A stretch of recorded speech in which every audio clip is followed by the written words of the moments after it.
going into 10 years now, which means I'm now 1% of the world's population to be surviving with an incurable cancer such as a glioblastoma. Dave Bolton is a true inspiration, from beating the odds multiple times to changing countless lives through his Ahead of the Game Foundation and to the creation of the North West Wellbeing Hub to offer advanced alternative therapies to help people suffering with cancer. Dave doesn't let his diagnosis or anything stop him. A quick disclaimer before we begin: the PEMF podcast does not contain any medical advice, and the content provided is for informational purposes only. If you have any health concerns, please visit a healthcare professional. Welcome back to another episode of the PEMF podcast. Today we are joined by Dave Bolton, and it's such an inspiring story that we'll go through for everything you've been through, to be honest. So, you know, you've cheated the odds, we'd say, not once but multiple times, and we'll come to that. So, Dave, for anybody that hasn't heard of you or anybody that doesn't know you, can you just give like a brief synopsis of your life, and then we'll kind of drill into each section from there? Well, thanks for having me. And I will try and make this quick. As you know, with my life stories we're going to get into, it isn't quick. But my name's Dave Bolton. I'm 43. I act as though I'm 23. And in my head, I still am. I'm ex-military. I joined the forces at the age of 18, straight from school. I did a tour over in Air Ops Iraq. I left 3 years later and joined Merseyside Police at the young age of 20. I had my 21st birthday whilst in training. Had a very good career with the Merseyside Police. I loved every minute of it. I did stuff that 99% of the officers will never do. I worked with the National Crime Agency. It was SOCA back then, so the Serious Organised Crime Organisation, and they're like our version of the FBI. In 2004, while serving, I had a very serious near-fatal accident involving me on my motorbike and me being crushed by a 23-ton articulated lorry. Long time recovery. We'll get into that in a bit. Got my life back on track. In 2008, became English, British and Welsh kickboxing champion. And then in 2009, I flew out to Italy in November and became world kickboxing champion with Team GB. In 2014, life's absolutely flying for me. I'm a detective sergeant in charge of a covert unit in Merseyside Police, where we were focusing on organised crime, serious organised crime and gun crime. So it was a very, very busy job, high pressure, a lot of stress, but my philosophy here is, stress and pressure cracks pipes. That same pressure, that same stress forms diamonds. Why aren't we being a diamond? And then unfortunately, on May the 1st, never May the 2nd, because it was my daughter's 6th birthday, I returned home from work and suffered a 15-minute grand mal seizure. Very short, because we were going to it a bit later. It was later diagnosed as an astrocytoma. I had surgery 6 weeks later, recovered, became a strength and conditioning coach because I already had my qualifications. Anyone was working with the likes of England Rugby within the community, mixed martial arts stars because I was combat sport and rugby specialised. Really loving applying my trade. And then a year later, at a random scan, because I was having 3-monthly scan, it was shown that I had a Glioblastoma Multiforme, which is the world's deadliest tumour. We'll go into that in a bit. Life kind of fell apart around it, which we'll go into. I integrated lots of different techniques, changed my diet, my nutrition, research. I research everything. I listen to podcasts. I study like Nature, which is one of the top publishing things for new and novel treatments and coming out. And really kind of put this protocol together, which has allowed me now to be sat here now just past going into 10 years now, which means I'm now 1% of the world's population to be surviving with an incurable cancer such as a glioblastoma. And that wasn't the last time you got diagnosed with cancer, was it? No, it wasn't. So that was the second. And then in 2018, just after my mum passed away with ovarian cancer, I got diagnosed with skin cancer in my chest. Yeah. So as I say, cheated this multiple times. Yeah. So let's try and break this down. Let's try and go back a little bit. So you're in the RAF. You leave the RAF and you join the police. Why did you leave the RAF, and what was the decision to start the police? Well, my whole family, I was born in Germany in RAF Vogberg. My dad was in the forces, my mum was in the forces, my granddad was in the forces, my great-granddad. It was that like natural line. And because I was brought up as a scaly brat, that's what they call it. That's all I kind of ever knew. So I always had it in my head that I wanted to go into the military. I didn't know how. I ended up joining the RAF on my 18th birthday. And I was bored in this country. I'm the sort of person, I'll try anything. I'm very on the go. I think if I look back now, I've probably got ADHD that's never been diagnosed. I just don't stop. Yeah. But I was very bored, so I applied to go on a detachment, which is, I went out to the Iraq in the Gulf Coast. So I was part of Operation Southern Watch, based out of Ali Al Salam Air Base in Kuwait. And I absolutely loved it out there. I loved it. That's what I wanted to do. That's why you join the forces, come back. And I was just bored. I was bored. I just felt like I was a security guard with a gun. So I was looking out and I thought, you know what? Police is a good step. I put in my PVR, which is a premature voluntary release form, to leave, and then basically was ostracized by my section. They blackmailed me when I left. Okay. It was quite honestly, and when I got into the police, I got to the final stage, and all it was references. And basically, I didn't get in. And I couldn't understand why, because I was like, and so I phoned up, and they weren't supposed to. They said, listen, your references of what failed you. So I was like, well, it's only the RAF. But I had my references, and what had happened is the flight sergeant and the sergeant had given me a really poor reference, because I was being blackmailed by the lads who were on my section to give them all my kit that I'd got from when I was out in the Gulf, because I was working alongside the Americans, and you were swapping rank slides. So rank slides are basically a corporal thing for night vision goggles. And they honestly, they just swap you anything. So I had all this amazing kit, and they were saying, give it to us. And I was like, no. No. Long story short, I kept all the text messages. My mum, when she was here, she wrote a massive letter to the RAF, to basically the top boss. We sent them all the pictures. Honestly, it wasn't a smartphone. It was a block phone that had Snake on it, and that was it. But I had all the messages.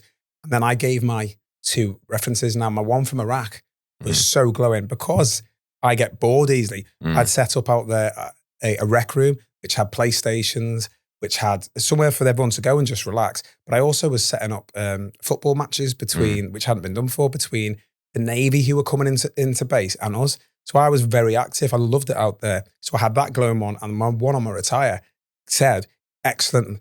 So basically what happened was, apparently it got served the provost marshal, which is the police, the highest rank, and it, without me swearing, it crap rolls downhill. And before I know it, apparently he was on a 24-hour posting, and I got in. So it took a while just to get in. But it was good. So once you were in the police, you're quite highly decorated. So like, obviously you have 2 years of your probation. In my first 10 weeks, my probation, so you have an officer who's your probation constable. What's the word I'm looking for? Your tutor con. You have your tutor con. And he said to me at the end, he said to me on his retirement due, out of all the years, I have never worked with someone like you. He said the amount of jobs we went to, because we'd be sat in the car and he'd go, this is coming by. I go, yeah, we'll go. And I was with the stuff we did in those 10 weeks. And he was like, I didn't used to have grey hair, but I did after working with you. I was one of the first officers to get their driving course before the 2 years, so on 18 months, and I was put straight on to response. So that's kind of like your 999 calls. But within that 18 months, I'd already been given a commendation, because I did a lot of work when I didn't have to, around a gang within the north end of Birkenhead. And basically, it's a thing called door contacts on off licenses, and they get damaged. So people think they're criminal damage. But I looked into it, and what was happening is they were damaging the contacts, and then overnight, the place would be burgled. So I put this whole package together, got all the statements, and basically gave it to the CID. And they went and did it, and they took me on it, and I got a comment from that. So even in my early stage, that's what I was like. I'm like, right, what can I do? Right, let's do this. And then on response, it was going really well. I was getting, I had the most arrests. I was so proactive.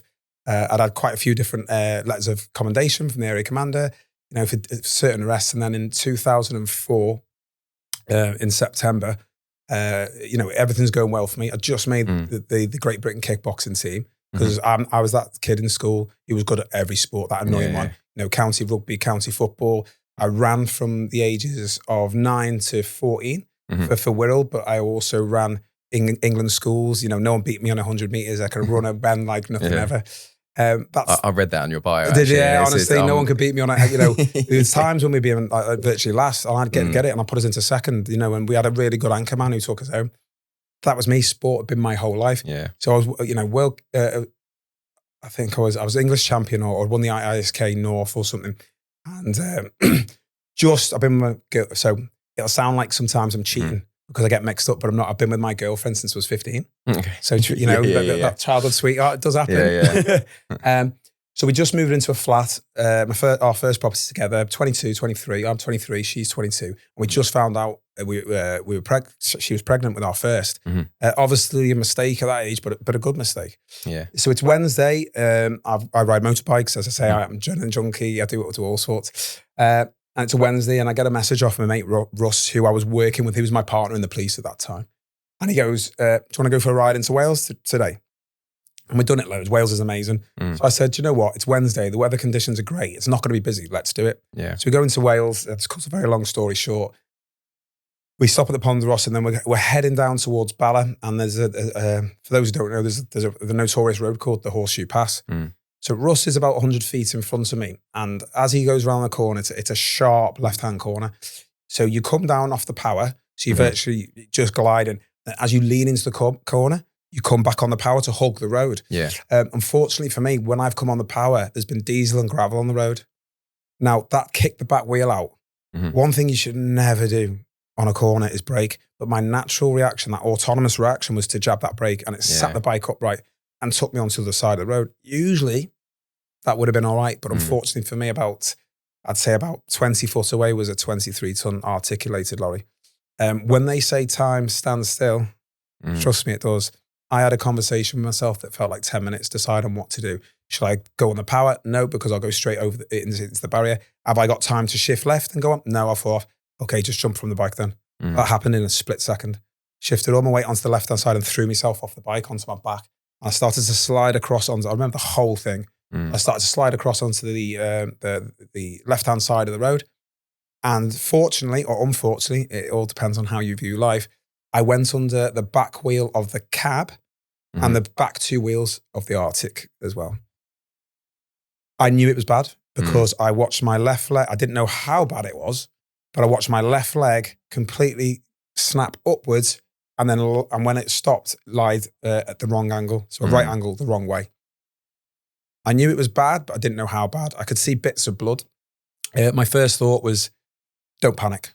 You're bleeding. If you panic, you're going to bleed out. So I said there, took a couple of hours, I started to wave because I thought no one had expected anyone to survive. So I started waving.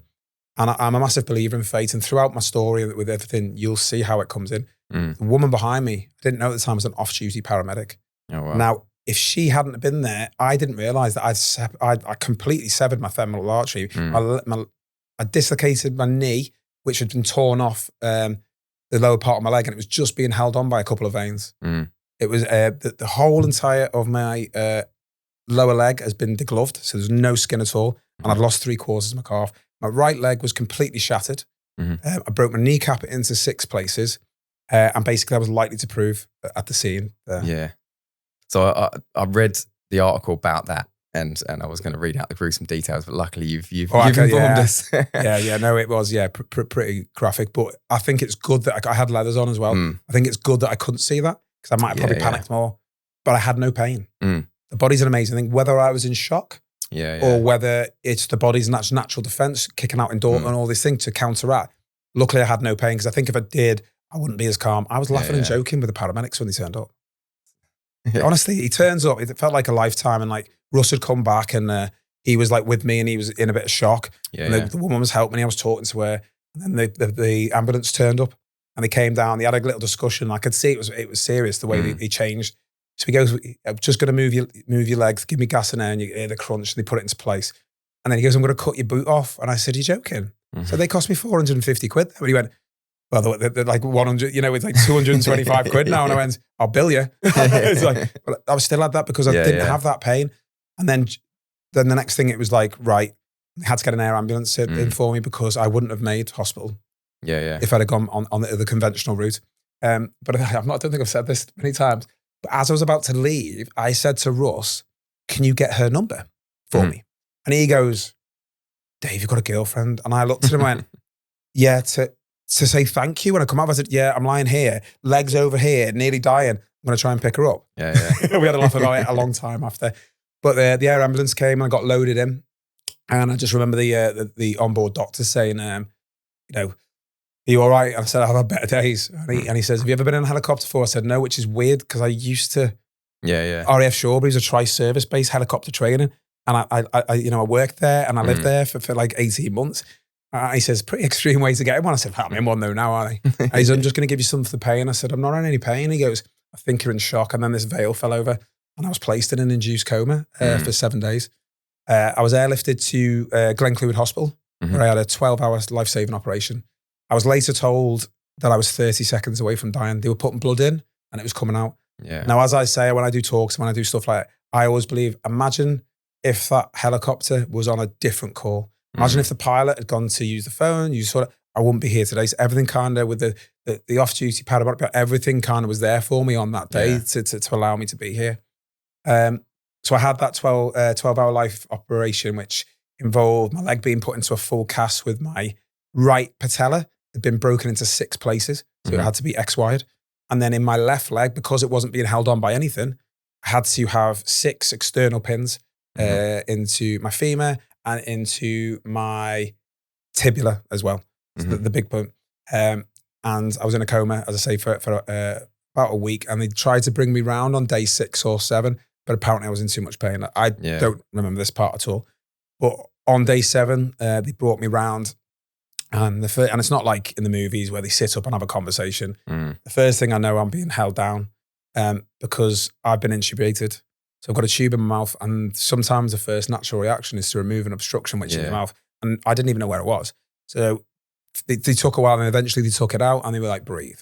And all I remember is not being able to, because we breathe naturally. But this machine had been breathing for me for nearly a week. Yeah. Eventually I took this big breath, and I don't really remember much else about. I remember being sick. My mum says I was being sick constantly. And I had to wait to be transferred to Wiston to get skin grafting. Now it was delayed. So I was going by ambulance, and I was on morphine, but I was on a self-controlled pump. So it's a PCA, patient controlled analgesia, which locks out after 3. So you can't overdose. Unfortunately I did. What had happened is, whilst I was asleep, I'd wake up and I saw that I was in surgery and my leg was, so I hit it. This kept happening. No one had got it. And when I got to Wiston, I unfortunately had morphine psychosis. So morphine psychosis is horrific. It's paranoia, extreme paranoia, but it's hallucinations as real as me and you sat here talking. That's what you see. That's what you believe. And the first experience of it, there was 2 nurses at the end of the bed. I was being booked in, and I saw one of them say, can't believe he's in here, wasting a bed on a motorbike. It was his fault. You know, what a waste of it. A lot of swearing as well. I'm trying not to swear on this podcast. That's fine. But it was, you know, and she said, well, what do we do? He said, well, we'll just do what we was. Let's poison him. So I withdrew completely. I didn't know I was in hospital. I didn't know where I was. I didn't know what was going on. My brain was just mush. So I withdrew completely, stopped eating. I had one where I was watching the TV, and it was, my mum had just left, and it was something to do with a terrorist attack somewhere. The next thing, all the alarms go off in the hospital, and gunmen come bursting through. And this is as real as we are sat here. He put her head on the front on the bed and execute it. I'm sprayed with blood, so I start screaming. And they all come in, but I don't think they understood what was going on, because they were just like shaking their heads. There was a funny one, but people have probably heard this one before. But there was a guy opposite me, and you get to know everyone, you know, how long I was in there. But I still didn't know where I was. And his wife comes in with this pizza, like Domino's pizza. Obviously, other pizzas are available. And he goes, because I hadn't been eating, I went, oh, that smells amazing, mate. He goes, oh, do you want some? And I said, oh, what is it? And he goes, oh, it's a ham and pineapple. And I said, oh, a Hawaiian. Some people don't like pineapple, but I love it. He goes, you want some? I said, no. There was no wife. There was no pizza. He was just there looking at me going, what? It all came to a head, though, when I was rocking him in my bed. And was she my wife then? No, she wasn't. My girlfriend comes in with my mum. And I said, can you stop visiting me? And they said, why? I said, it must be costing you a fortune. She goes, what do you mean a fortune? It's just through the tunnel. Obviously, where Liverpool is, I'm from the Wirral, there's a tunnel, the Mersey Tunnel. And I'm like, there isn't one to Canada. I thought I was in a mental institute in Canada and I've been sectioned. So obviously, concerns for my mental health were massively raised. And the doctor comes, and I just had a moment of clarity. I said, take me off everything. I said, take me off everything. And he goes, I can't. You've been in too much pain. I said, don't care. Let me deal with the pain. I don't know where I am. I don't know what's going on. Obviously, they have to let you. And then 2 days later, I just woke up, and that fog, that darkness had cleared. And I suddenly realized I was in a hospital. But I still didn't know why. And then I looked down. bearing in mind I've got pins in my leg. I had this white sheet over me.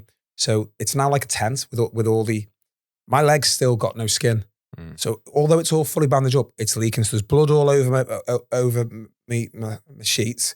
I've got pins there. I look over my right leg's in a full cast. And then I look at this is now 3-4 weeks into me being in hospital. And I look at my body and I've lost like literally 3 stone. And then I was like, what? And then just broke down. I didn't know. And then the nurses came who were actually lovely. And I did say to them, I said, I thought you were trying to get, why would we do that? But I needed to speak to my girlfriend. And my brain was mush. I couldn't remember on the block phones I couldn't remember my passcode. I couldn't remember anything. The only number I could remember was the house phone for my mum's and dad's. So I phoned up and I breaking down. I said, I need to speak to Sam. And then I ended up speaking to Sam and she came up. Yeah. And then, and it was a very, very hard time in hospital. Very hard. I was stuck in a bed, not facing the window, not being able to move for about 2 months. I had to have skin grafting. And that's basically where they took a layer of skin off the top part of my left-hand thigh. They put it through a mangle and they stretch out and they just staple it to the open wound. But first of all, I was put on the list to go down for surgery. So I was nil by mouth from midnight. It got to about 10 o'clock at night and they cancelled me because something else major had come in. That's fine. This happened for 4 days running. My weight was getting lower and lower. And one of the sisters at the thing was present when the doctor come around and she basically just said, he is going for surgery today, whether you like it or not. He can't keep going on that.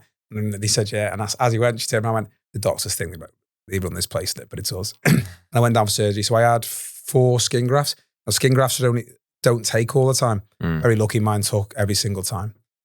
So I was having, because I was so unwell and because I was still lean, I was still having blood transfusions at the bed. And when you have a blood transfusion, you just feel so much better. Yeah. And I kind of say at one point, because they were putting blood in and it was going out, that depending on how the rugby's going, if Wales are winning, which they're not anymore, I say I'm Welsh because I must have Welsh blood in me. It's just a little bit,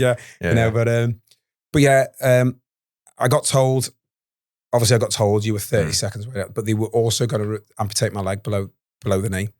My mum had begged them not to. And they were still up questions. So they were waiting to see whether I had feeling, and I did have feeling in it. The next part was trying to get my leg to move. And it just wouldn't happen. It just nothing. That connection, that neural pathway, whatever it was, just didn't work anymore. I couldn't even lift my leg. And me being me, it was just constant and it was over and over. And then one night I managed to lift my leg up and I cheered like anything. I was like, woke everyone up. They came in, they weren't very happy, but they didn't realize that was the first step, literally, I mean that pun, for me trying to get my life back. I had a kid on the way. I didn't want to be that dad, wrongly or rightly, whether it was a girl or boy, who can't play sport, who's turning up to school in a wheelchair. I didn't want to put that on them. I know it sounds stupid saying that, but that was my mentality back then, and it probably still would be now. Eventually, once I was able to do that, the physiotherapists were called, and he said, "Right, we're gonna try and get you up and walking." And then I just remember waking up feeling really embarrassed. I passed out as soon as I sat up. I passed out. My blood pressure was that poor that I couldn't even sit up without passing out. It took me about a week just to be able to sit up and then get my legs down. Got my legs down. I still had the pins in, but they'd taken the cast off by now. And then eventually, me being well, I was so determined, I was walking with a stroller, not well. And there was like, I think his name was George in there. He's like, "Go on, Dave." I said, "I'm doing it, George, I'm doing it." And then I had to go and try and do the stairs.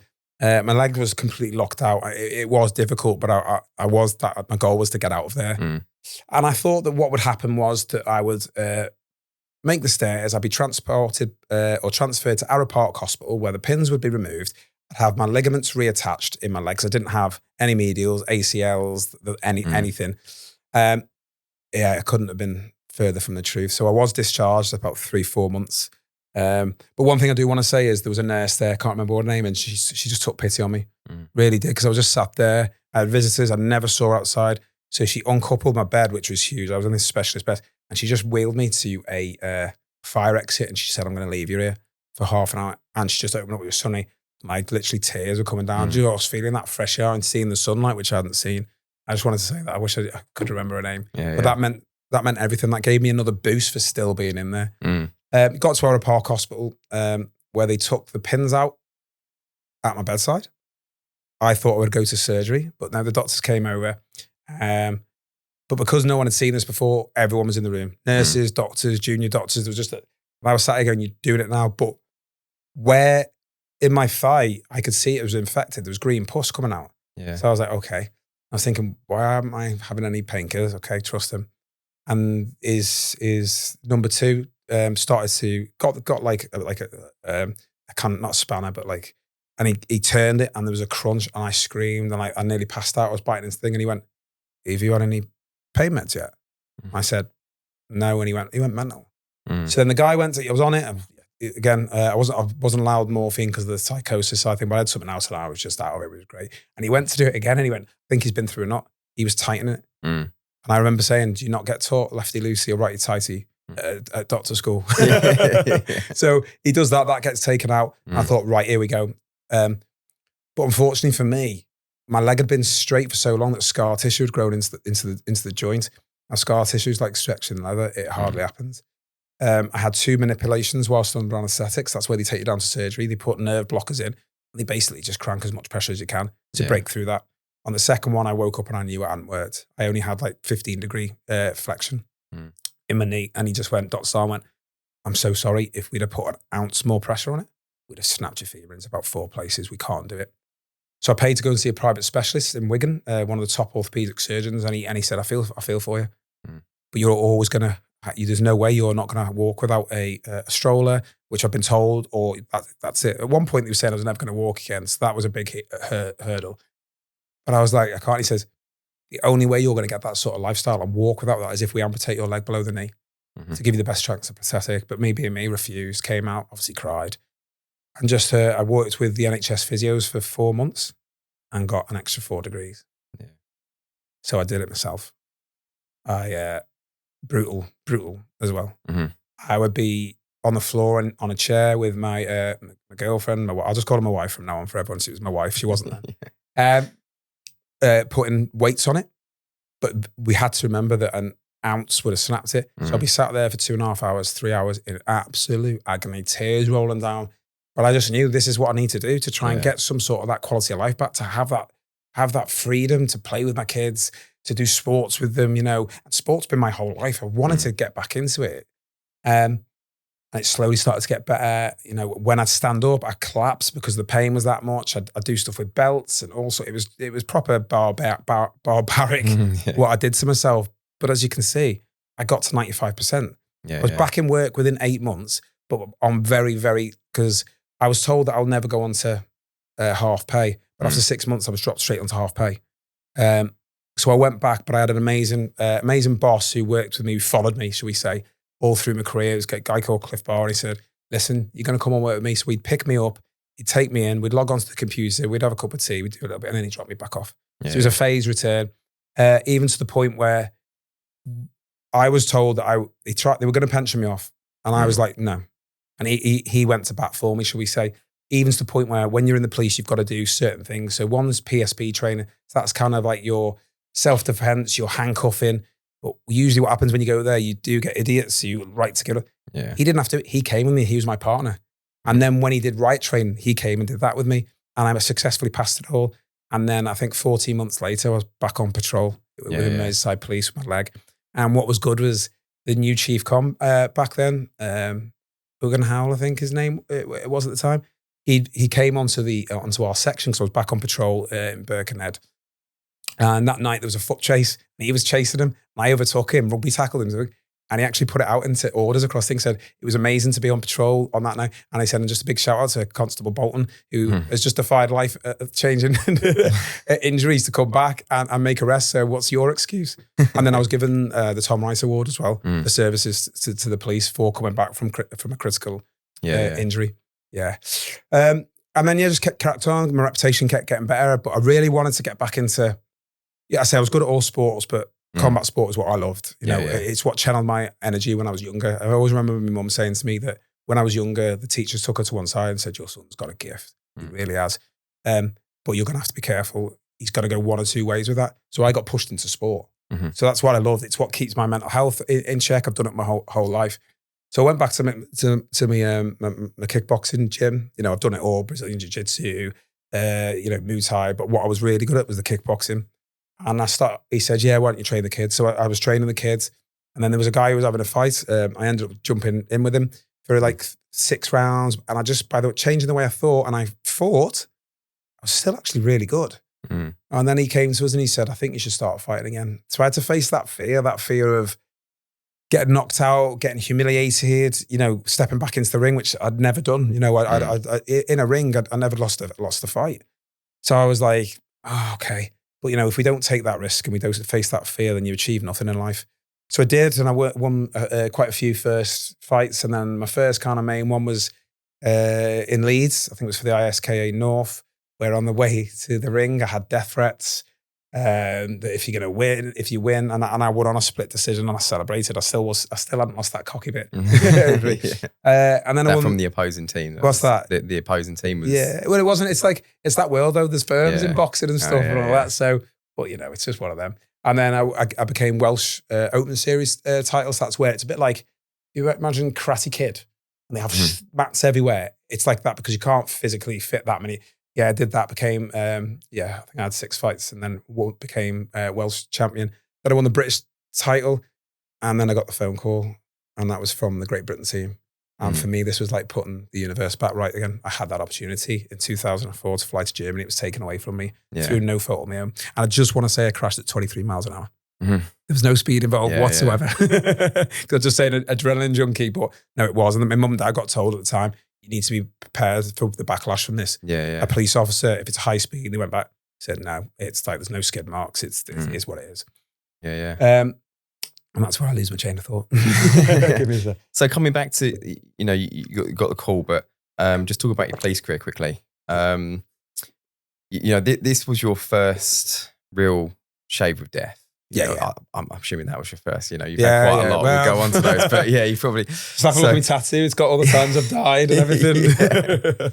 So you have this accident. You come back from this, in an absolutely incredible way. You end up being kickboxing world champion, which in itself is an amazing feat. I don't know where this comes in the timeline, but there was a guy during your career that came at you and your colleague with a knife as well. Yeah. And that situation could Which have been. Time? Oh, okay. So serious. The one I read was that you chased the guy down and ended up getting the knife across your hand. Yeah. I remember. So that was maybe there was multiple. That was after the bike accident on A block with my partner who was brilliant back then. Mark Jamieson. And it was just a job that was going on, and one of the guys, Joe Sweeney, had been doing a lot of research, and we sat there because loads were off license were getting broken into, but we're not talking about. Talking 10 to 15,000 of cigarettes, of alcohol. And just by chance, we were going across and we got a tip off of where they were. So we went round, we front and backed it, which means police at the front. We had the front and the back just in case they weren't. And as we were climbing over, my partner, Mark James, jumped over the fence. I jumped over. And as we did, he comes out the side and he lunges at Mark with a knife. So I pull Mark back and then he makes off. So we're shouting on the radio, he's got a knife. Helicopters are up. They're saying he can't see him. We could see him coming across the thing. And the next thing he's in a tree and he jumps down. And as he jumps down, gone to grab him. And I've been slashed across. I've still got the scar there, straight across my hand in there. But adrenaline goes. So we end up struggling with him. We end up restraining him. But yeah, as you're saying, it's those split second decisions that you make. And I'm very good at critical thinking. I'm very quick with my decisions. I've said that with the bike accident. I had that moment, I had a full-blown conversation. I'm very good at working out. So if I hadn't have pulled Mark away, he may have been stabbed. But if I hadn't have been able to, as soon as I got that and swept into the floor, it could have gone a lot worse. But that, in all the stories, that's probably one of the least.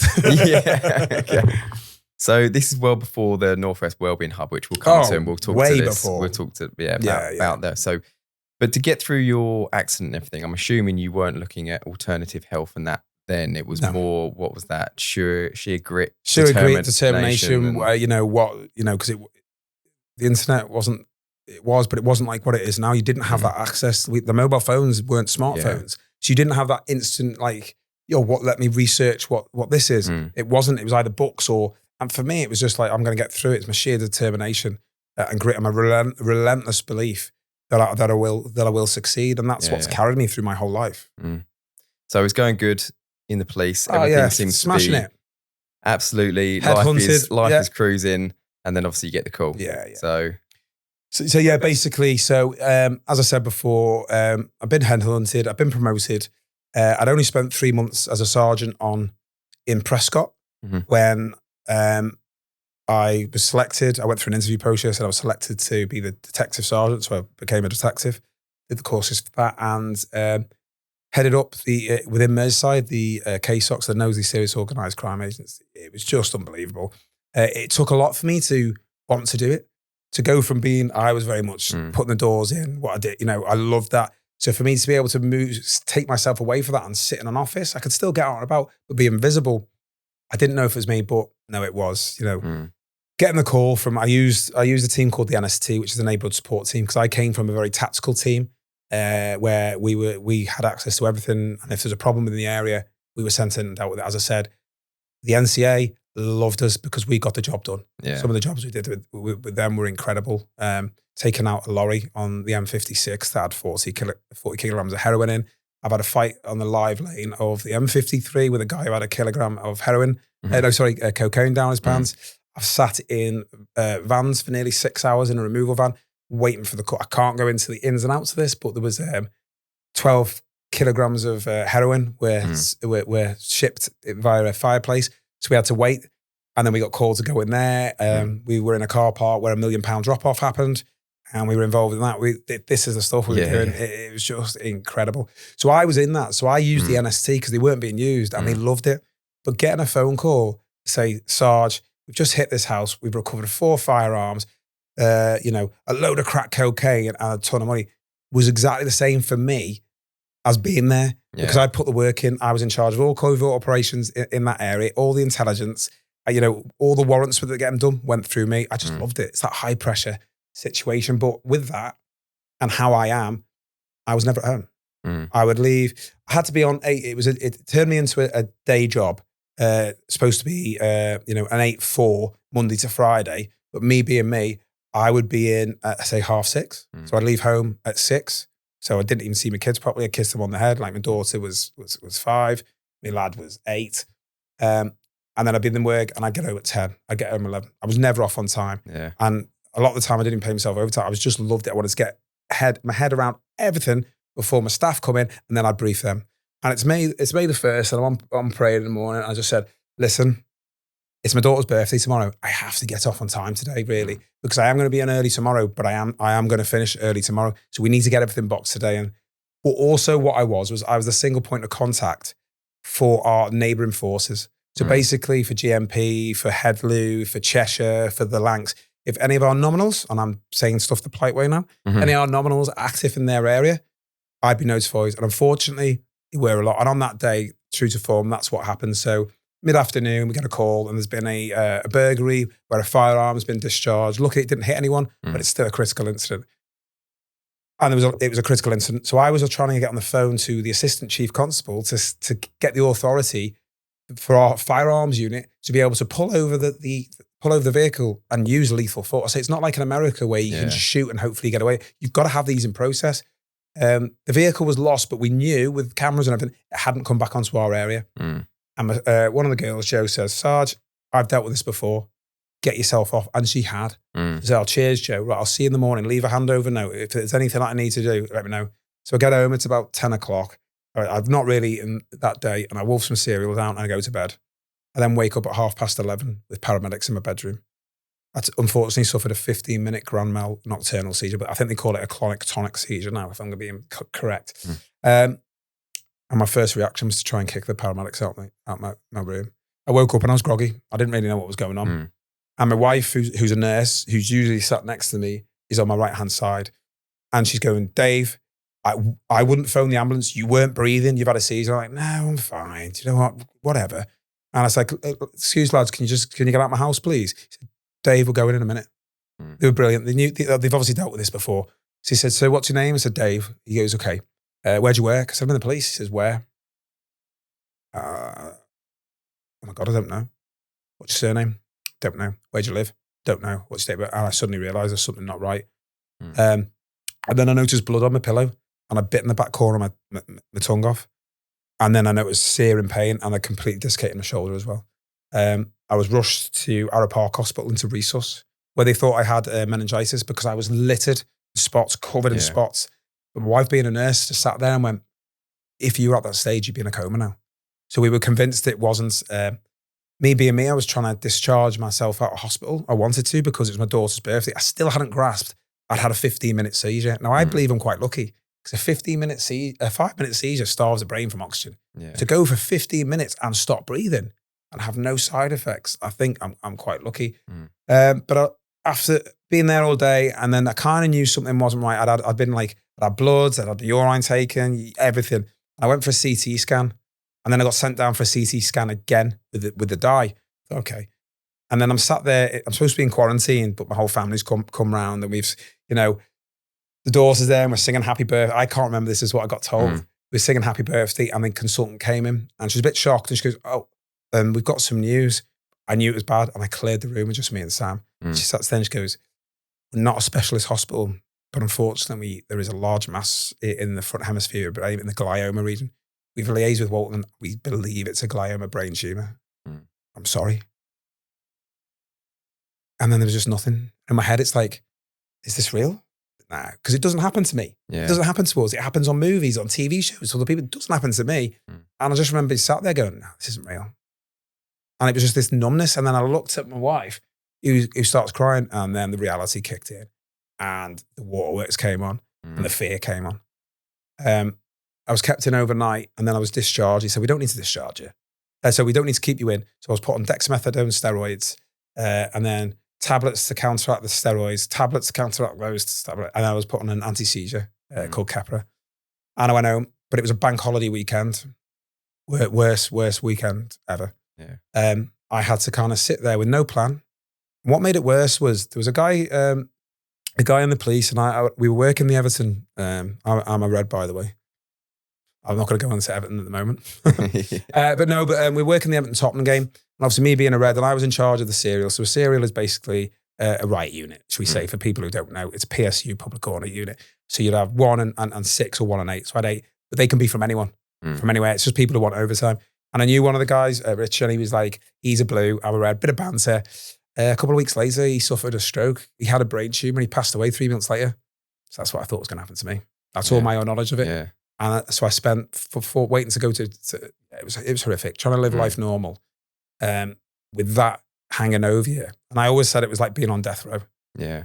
I'm sat there, I'm walking the Green Mile, and I'm waiting to go to the governor, which was Bolton Hospital, to sit down in front of the governor, who was going to be, luckily I had Professor Eldridge, and that was it. So it was a horrific, quite,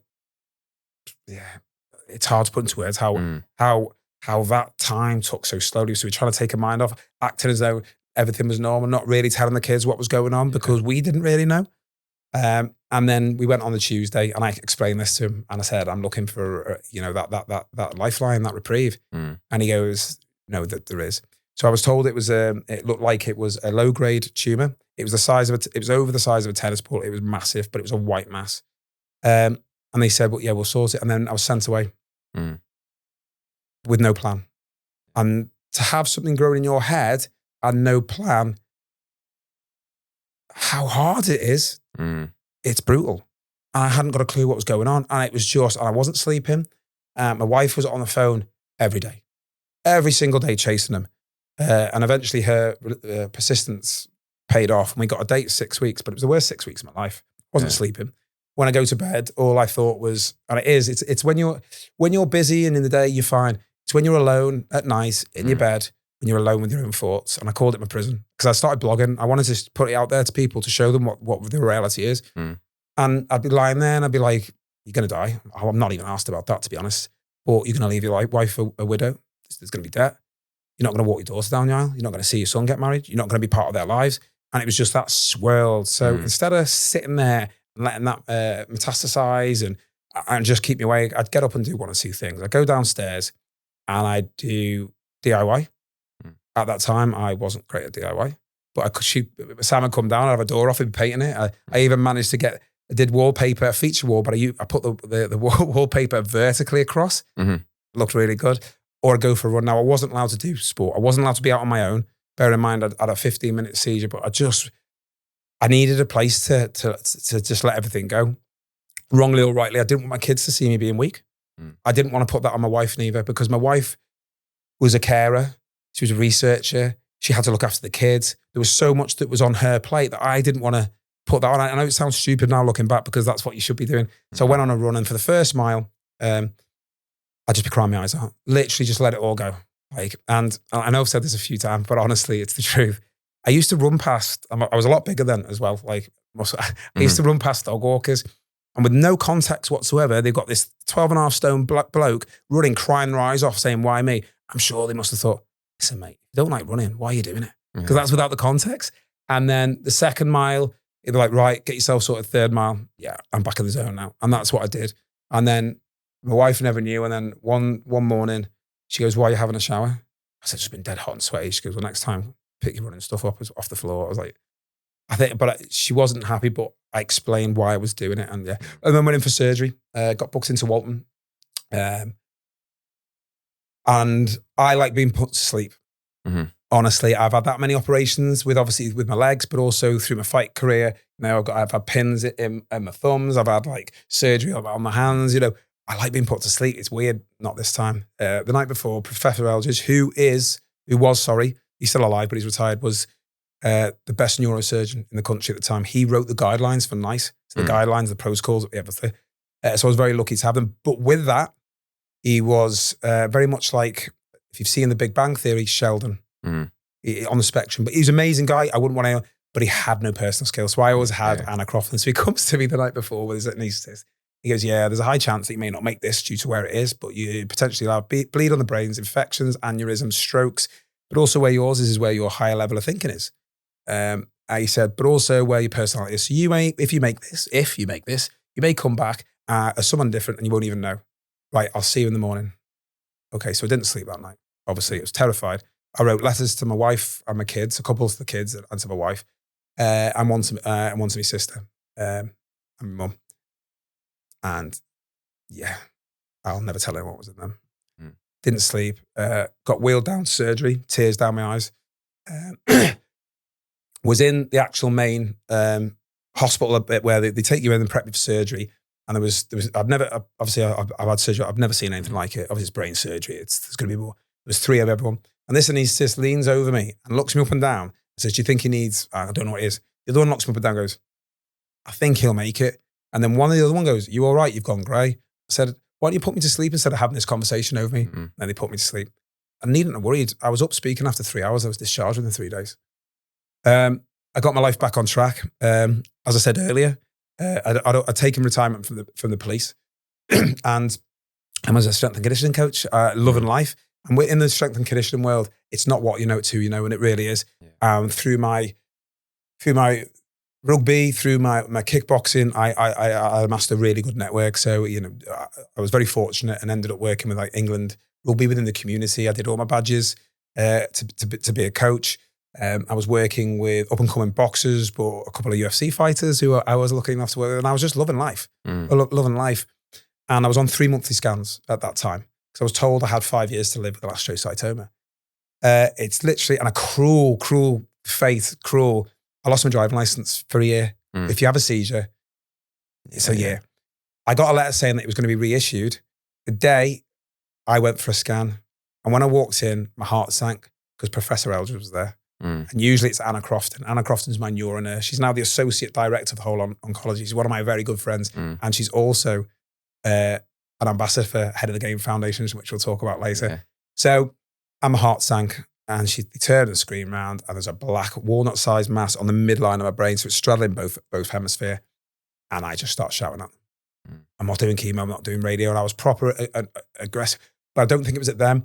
I was told I had 5 years to live, and literally just after 12 months, I know, I researched it, I know what that's like, and I'm like, I'm not doing it. And then Professor Eldridge was like, listen, let's just get through surgery. And I waited 6 weeks to go for surgery. I was in within 4 days. Yeah. This time, go down to surgery. Same porter a year on takes me down. And I went, yeah, I've got this. It all went wrong in the surgery because that walnut-sized mass in 2 weeks had doubled in size, nearly trebled. That's how aggressive it was.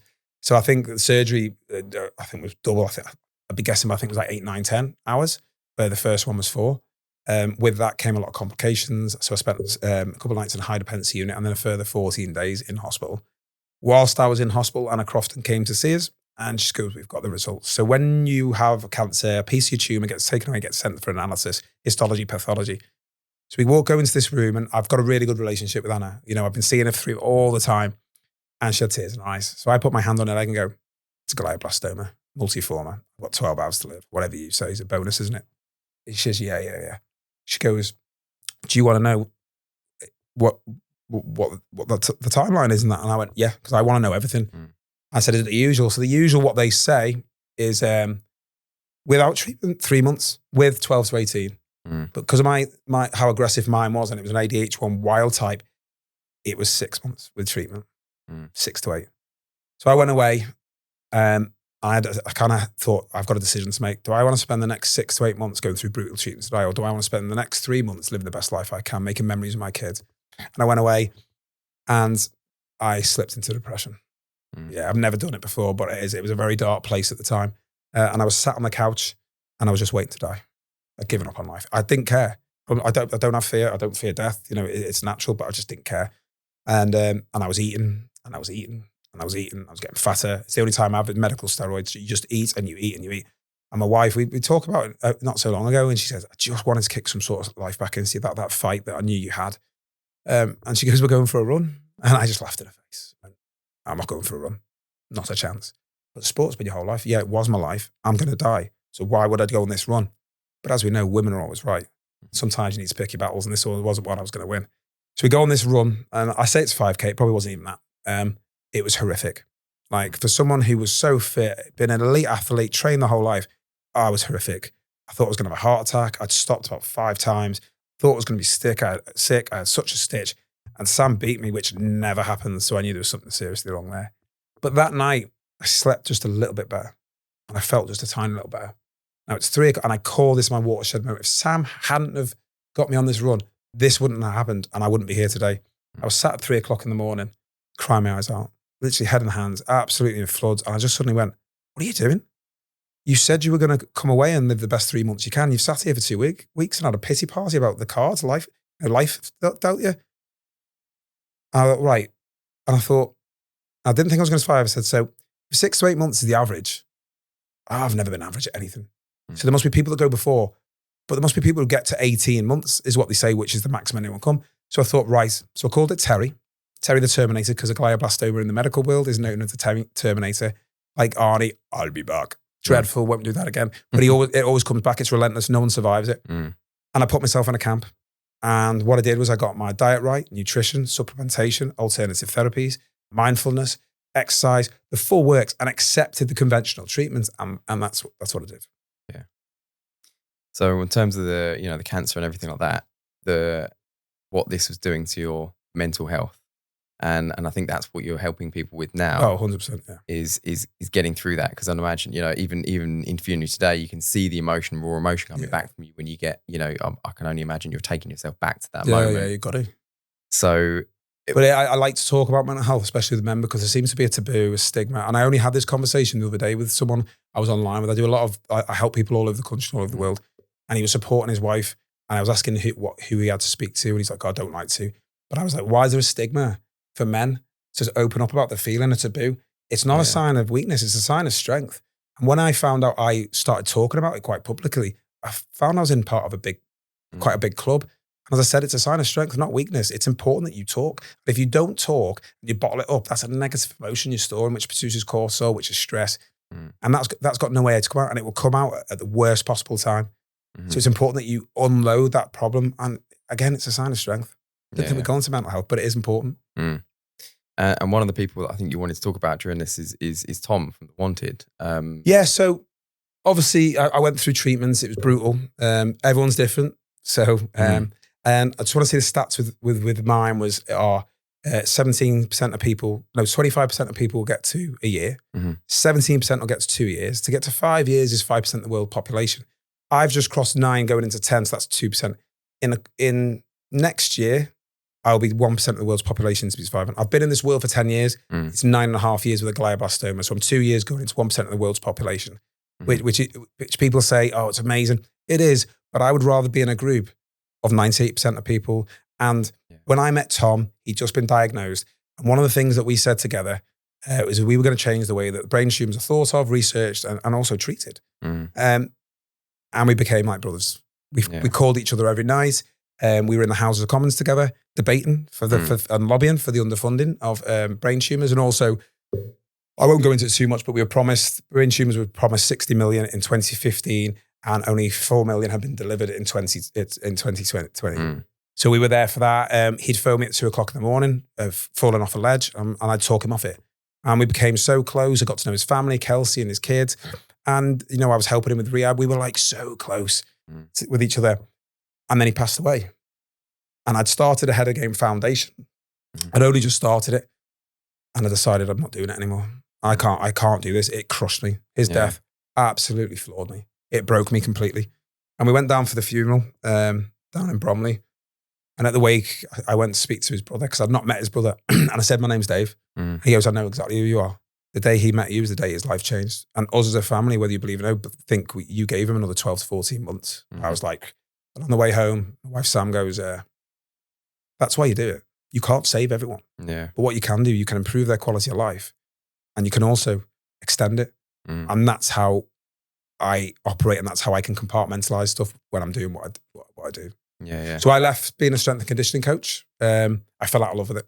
You're looking for that 1%, which don't get me wrong, I loved it at the time, got paid well. But you're looking for that 1%, and that's not making the team, that's not getting the knockout. In the grand schemes of life, that means nothing whatsoever.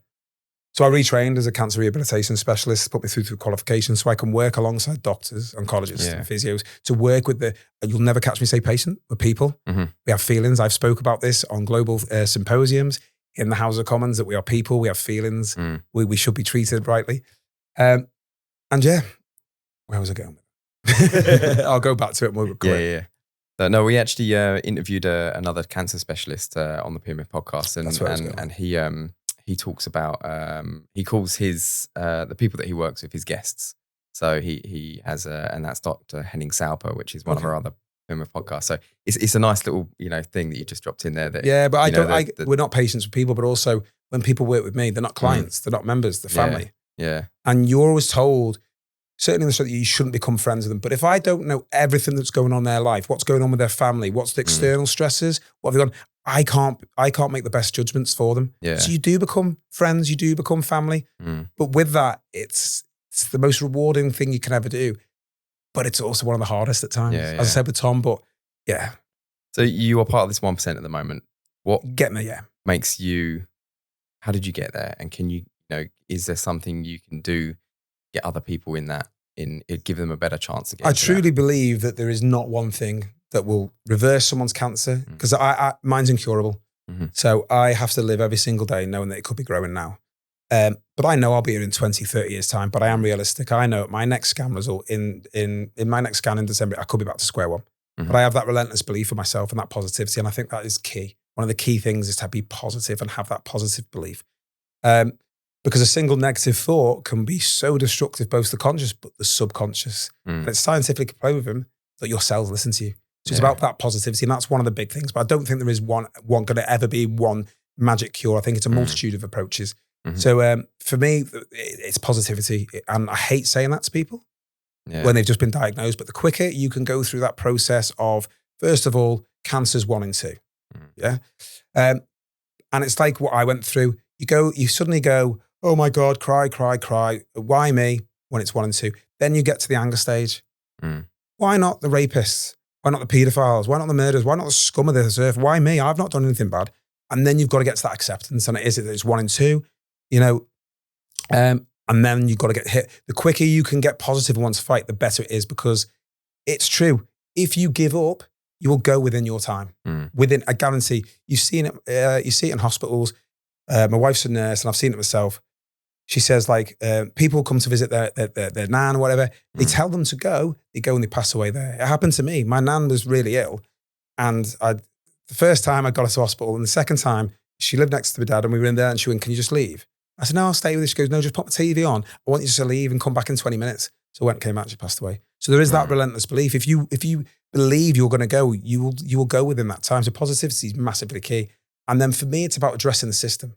Yeah. So cancer is a disease of the immune system, but the mitochondria. Mm-hmm. For me, it's a warning sign that something within your system and your environment is wrong. So you need to change that. And the way I kind of say it is, imagine you got an allotment at home. If you were just to tip pesticides and not feed it and knock it off, what happens? Weeds grow. But if you look after it, you put the right water into it, the right nutrients, the right fuel, it thrives. And that's what you need to do with your body. So one of the main first things, I changed my water straight away. I haven't drank tap water for 10 years. Yeah.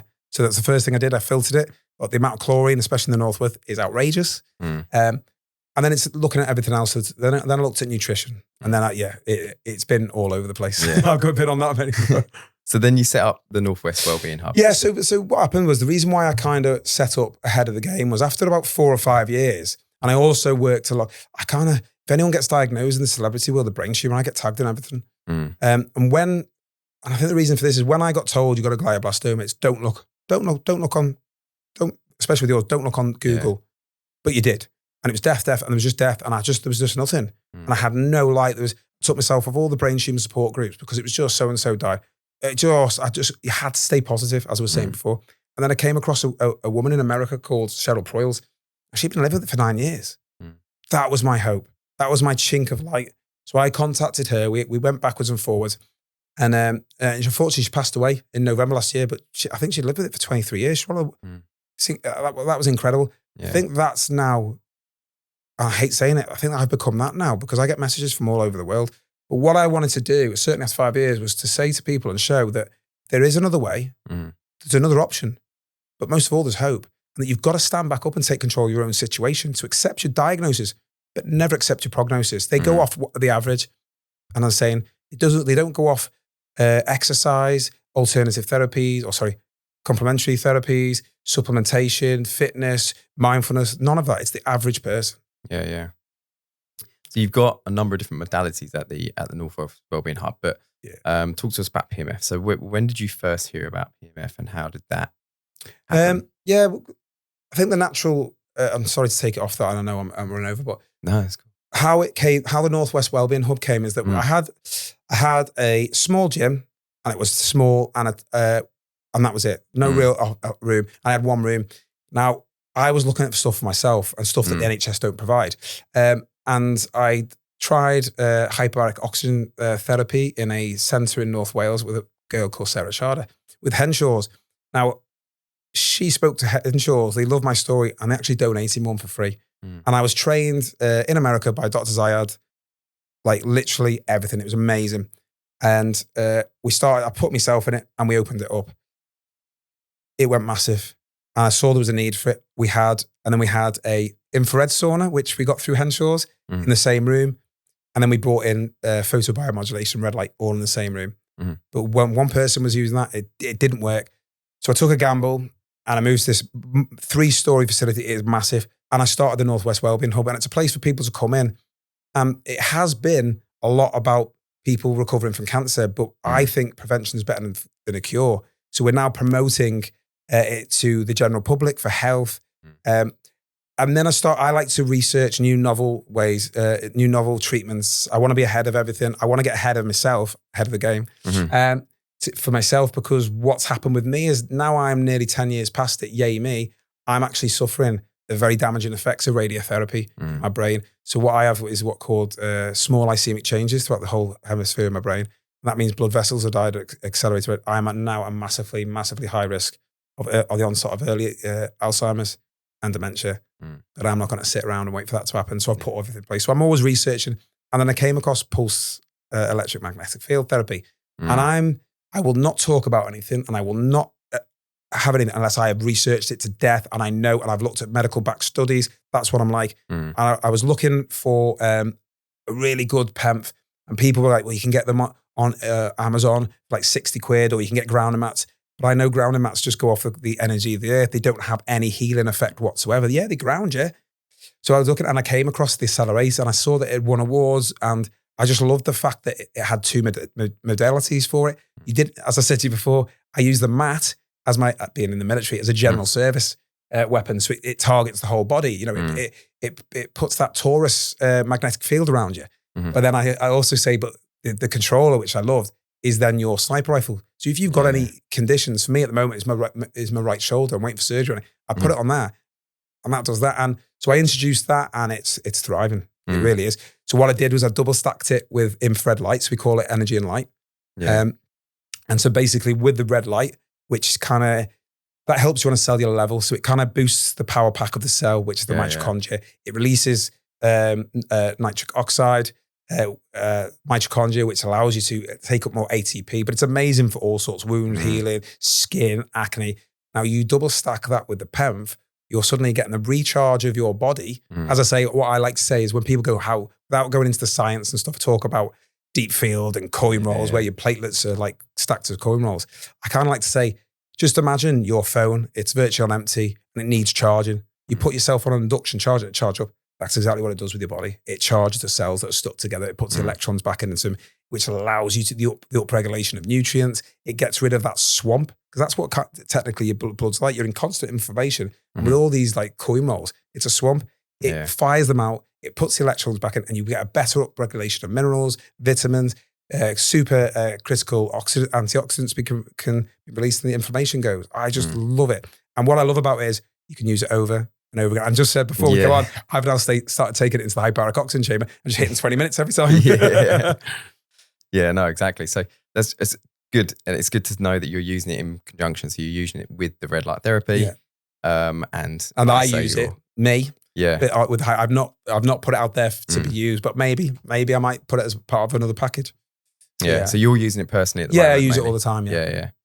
Okay. I say there's no side effects whatsoever. And I know the benefits. Part of me wants to get a deep field microscope to be able to do it, but I can't. But what I have done is I have done, the nitric acid test in your mouth. I've done that probably before going on, and then I've done it afterwards. And the amount of, and my lips also taste chemically, and that's the release of that mitochondrial oxide out of it. So I can prove it and stuff. I love to be able to prove it. I won't talk about anything that I don't know anything about. So, and actually, no, I've got a dark field microscope now. So and it's we'll have to get one now. You can get them actually quite cost effective now. So I do the same. I'm only really doing it myself a lot of the time. Kind of showing people what it does to the blood, but it is actually quite amazing to. If you're going to back this product, which is amazing, I know I'm on the PEMF podcast, but Celebrate, there's a reason why I got it and didn't get a cheap one. There's a reason why I paid, and everyone was going, "Oh, it's too expensive." I said, "Well, tough. It's my business, and that's what we're going to have. I'm not putting subpar standard stuff. It has to be to the top quality, and the Celebrate is without a shadow of a doubt." Thanks. So let's talk a little bit more about head game. Ahead of the game. Sorry. So you got some exciting things coming up, haven't you? Yeah. So ahead of the game, basically, for those who don't know, and why don't you know, is we provide free, fully funded rehabilitation, both physically, mental, and emotionally, to anyone with any cancer. Yeah. But we also provide vital, free support for their family, friends, and loved ones, because my cancer wasn't just my cancer. My cancer was my family's. And who did my wife have to speak to?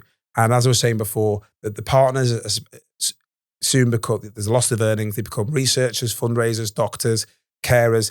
It's a lot for them to take. So what we do is, not only do we provide everything free for those diagnosed with cancer, we pay for everything for the loved ones and the family, such as grief counselling, family support counselling. We hold workshops. We have a current running at the moment, an online carers who would deal with that. Unfortunately, we do provide counselling through a thing called Sand and Play, who we bring in, Brighter Days Ahead, who we help launch. And we've got 3 girls at the moment who are working with them who have sadly lost their parents. But it's something I want to do. And my ethos is anyone with cancer shouldn't have to pay for their own rehabilitation, because the financial burden it places on you is huge. And you don't realise that until you're in that world. And then if you want to be proactive like I was, changing your water, going organic, it's a lot of money. Then you've got to get supplementation. And then if you want to then try and do alternative therapy, it goes through the roof. Complementary therapy, sorry. So then to have to pay for your own rehabilitation, so that's why everything, it's free. So it's a big cost of it. People think we're loaded because we are global. We have a waiting list of over 340 now. I deliver sessions in Australia, Texas. The waiting list is massive, because we are doing stuff that no one else is doing in the UK, if not the world, with what we do, especially the feedback from Australia and America. It's something I'm very, very proud of. So everyone thinks we've got all this money. We really don't.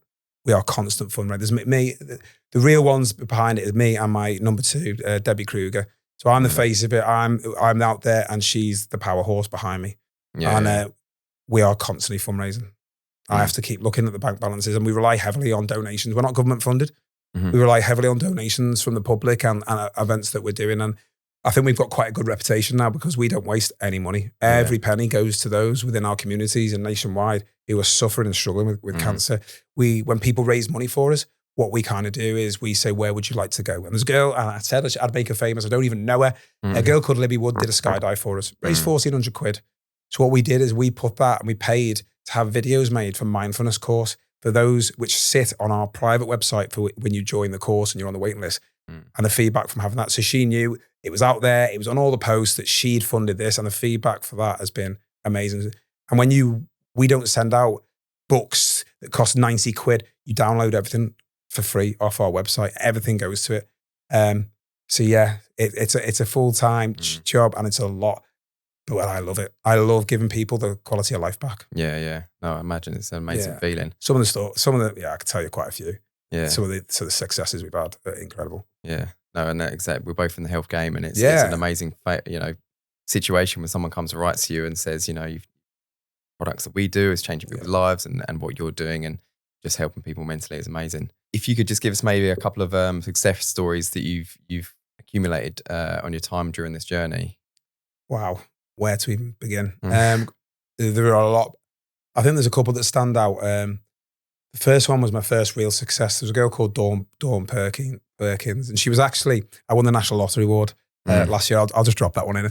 Their top award for services, special recognition, and she was one of the reasons why. So there's a video of it, and she was diagnosed with breast cancer. She was a really good golfer and a keen golfer, and she went through the NHS and went through their rehabilitation and was left with virtually limited movement in her arm because of, without going into the deep of it, you get cord in, but she also had a full dissection of the lymph node, which left a scar tissue. And the NHS, the physios said she only had basically up to level her arm. People can't see me, but I've got my arm up to 90 degrees, nothing above that. I worked with this really keen golfer. I worked with her for 12 months. I also set up a cancer rehabilitation golf society where we basically once a week we had a PGA Pro golfer teach us for an hour. We got free tea and coffee, and now golf was just a driver, excusable. And it was a safe place for people to come and open up. And she graduated from our course, as you do around the belt. And Christmas, not this year, last year, I got a picture. She'd been told she'd never play golf again, and she won the Hoylake Wirral Women's Open. So for me, that's amazing. And what she said, and I forgot, was how bad her mental health was. She didn't even want to come and see me. I went and saw her when I found out. So it was quite nice. One of my biggest success stories, and I think the biggest transformation ever, and it's not just me, I give them the tools and they run with it. They've got to be willing to it and do their own stuff. There's a guy called James Connolly. I love him. He came to me, and I think he was 22, 23 stone. James, if you weren't that big, sorry, but I think you were. He was a chef. He'd been diagnosed with an astrocytoma 3 and been given a terminal diagnosis like myself. He came in the first day and I know he won't mind me saying, he just looked a mess. He had no pride in his appearance, and he couldn't even stand off a box properly.